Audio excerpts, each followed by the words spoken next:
in our time and space with a Christmas miracle. And you guys, your line is thanks be to God. Okay? We're thankful that ICE Newark has decided to exercise the discretion given to it and encouraged in the June 17th memo from Director John Morton.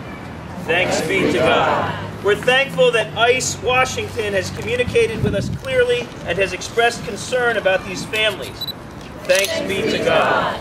We're thankful that the U.S. Congress, especially, and who's got the list? Let's just say it, Frank Delot and Luis Gutierrez and Madeline Bordallo and Michael Honda and any, somebody want to help me with this, how to pronounce Andy's last name?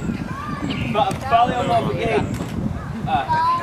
Mavega, Raul Grijalva, Jared Polis, Gregorio Sablon, and Peter Welch, and most importantly, Carolyn Maloney have been the people who have made this work for us this year.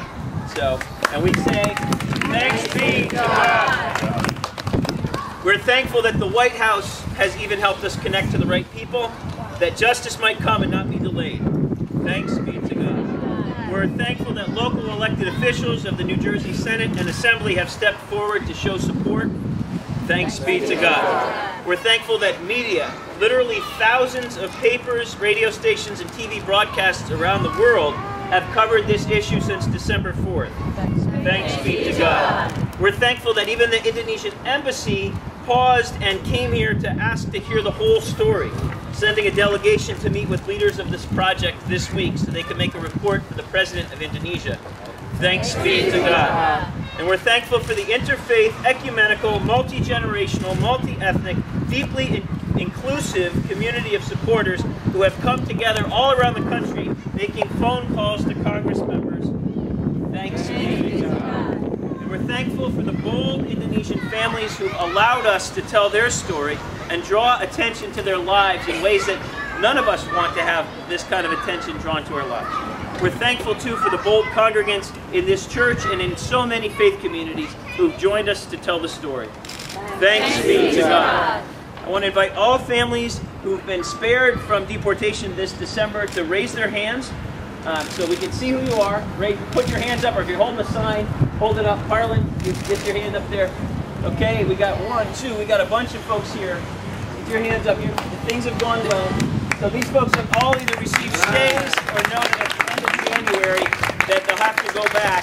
Those who have to go back in January, we're hoping it's just so that the I-246 form can be properly executed and for no other reason. So we're very hopeful about that. So, but the work isn't finished, okay? Yeah, let's say thanks be to God.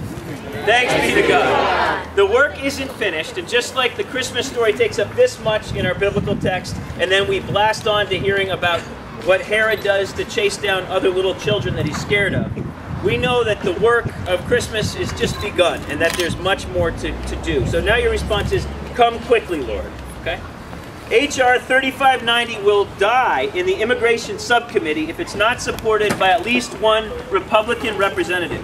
And we know Republicans are concerned about religious freedom and family values, yet we haven't yet found a supporter who's ready to co-sponsor the bill. We're really close with 3, but we say, come quickly, Lord. The Human Rights Report coming out of the Asian Human Rights Commission suggests that the violence experienced by most Indonesians who arrived here in the late 90s is on the rise again. And we're scared that without this bill, or without more definitive action by ICE headquarters or the White House, people might be sent back to the land of their oppressors. And we say, come quickly, Lord.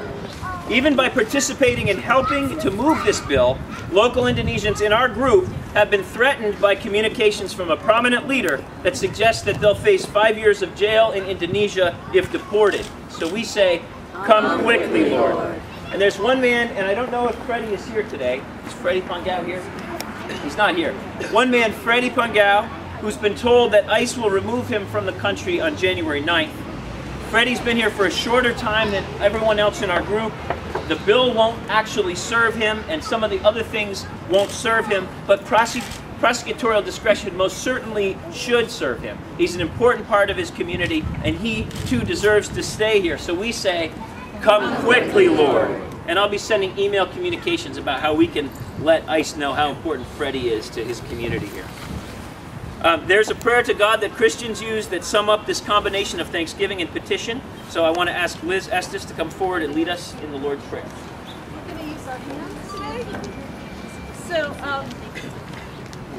first I thought that in Indonesia, we have pictures here about churches burning. In Indonesia, for Christians, Christmas is a time of fear because everybody, the Christians in Indonesia remember the Christmas Eve of the year 2000 when 23 churches burned. And so before that time there were churches burning and after that time. So we want to pray for the Christians in Indonesia who have to pay for guards, protective guards, who protect their churches every Christmas Eve. And we also want to remember our friends whose families have been torn apart. And so for 6 years now, many of the families that are in our community have been spending their Christmases 9,000 miles apart. And so for those families today, we're going to pray this prayer. Should we say the names of these? Yes, could we say the names of the people? Just, if you know somebody who's been deported, please say their name loudly. Mirwan Harahap. Kami Oro. Rudy Sumigar. Ben Hard. Errol Pantau. For these are brothers, and for their wives and families here, and for Christian Indonesians, we say this prayer now. Our Father, who art in heaven, Hallowed be thy name. Thy kingdom come. Thy will be done, on earth as it is in heaven. Give us this day our daily bread, and forgive us our debts, as we forgive our debtors. And lead us not into temptation, but deliver us from evil. For thine is the kingdom, and the power, and the glory forever. Amen. So there has been, before I go on to talk about a little bit more about violence in Indonesia, at this point I want to invite the Minion forward to share the song that they've prepared for us today.